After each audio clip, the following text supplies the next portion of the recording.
Hello class third, subject आपका हिंदी व्याकरण। तो इसमें देखिए आपको रिवीजन करवाया जा रहा है।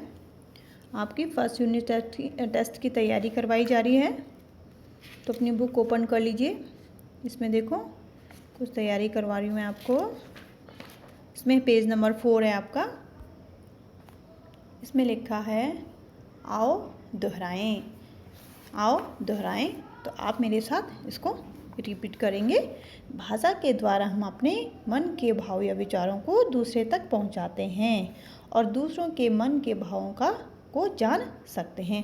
तो भाषा के दो रूप हैं, एक तो है लिखित और दूसरा मौखिक।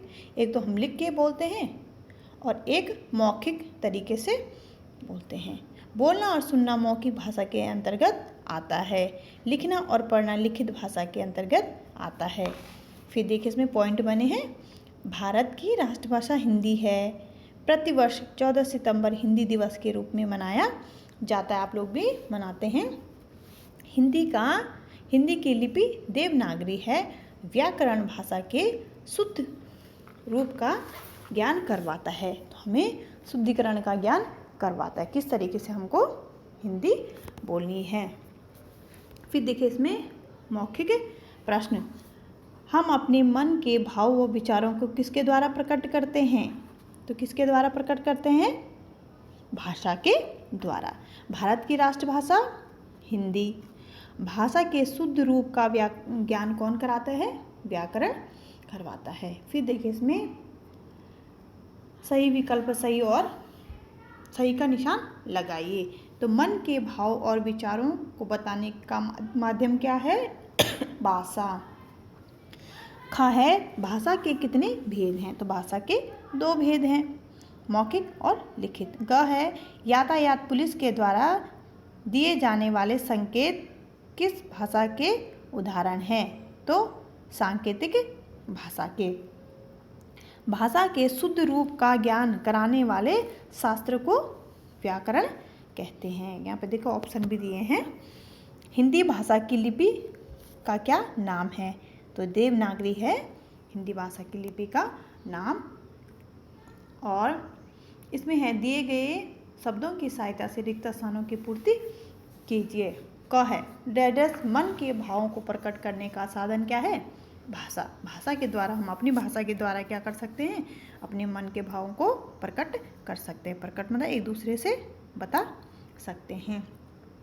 पत्र लिखना व अखबार पढ़ना क्या है? कैसी भाषा के उदाहरण हैं? लिखित। और फिर है भारत देश की राष्ट्रभाषा हिंदी है। किसी भी भाषा को लिखने का ढंग कहलाता है, क्या कहलाता है? लिपि। फिर है हिंदी भाषा की लिपि क्या है? देवनागरी। अलग अलग भाषाओं की अलग अलग लिपियां हैं, तो हिंदी भाषा की क्या है? देवनागरी। और नेक्स्ट देखिए इसमें ये है दूसरे पार्ट से मैंने कुछ लिए हैं। इसमें भी देखिए बच्चों, इसमें भी इनको आओ दोहराएं। देखो कितने सारे पॉइंट दिए इन्होंने। भाषा की सबसे छोटी इकाई वर्ण कहलाती है। वर्ण के 2 भेद होते हैं, स्वर और व्यंजन। तो निश्चित क्रम में लिखे गए वर्णों के समूह को वर्णमाला कहते हैं। वर्णमाला में 11 स्वर और 33 व्यंजन होते हैं। प्रत्येक स्वर के लिए निश्चित किए गए चिन्हों को मात्रा कहते हैं। इस प्रकार से इसमें देखो नीचे लिखा है दिए गए प्रश्नों के उत्तर दीजिए। स्वर कितने होते हैं? तो कितने होते हैं? 11। अतिरिक्त व्यंजन 2। इसमें देखिए नीचे लिखित प्रश्न। दिए गए प्रश्नों के उत्तर। वर्ण की परिभाषा लिखिए। वर्ण की परिभाषा लिखिए। तो भाषा की सबसे छोटी इकाई वर्ण कहलाती है। वर्णमाला किसे कहते हैं? वर्णमाला। अब आया वर्णमाला के बारे में। तो ये मैंने आपको पढ़ाया था कि वर्णमाला किसे कहते हैं। तो हर भाषा की अपनी अपनी वर्णमाला होती है। तो हिंदी भाषा में स्वर और व्यंजन को मिलाकर एक निश्चित क्रम में लिखने से वर्णमाला बनती है। ये मैंने आपको करवाया है। अब है आपका क्वेश्चन नंबर 2। सही विकल्प पर सही का निशान लगाइए। भाषा की सबसे छोटी इकाई क्या कहलाती है? क्या कहलाती है? वर्ण कहलाती है। हिंदी वर्णमाला में कौन सा संयुक्त व्यंजन नहीं है? इसमें लिखे है अक्ष, श्र, द्र, छ। तो छ क्या है? संयुक्त व्यंजन नहीं है। अनुनासिक का प्रयोग किस शब्द में नहीं हुआ है? देखो इसमें चांद, बंदर, 5, हंस, तो किस में नहीं हो रहा है? बंदर में नहीं हो रहा है। फिर देखिए इसमें अनुसार और अनुनासिक लगाकर दोबारा लिखिए।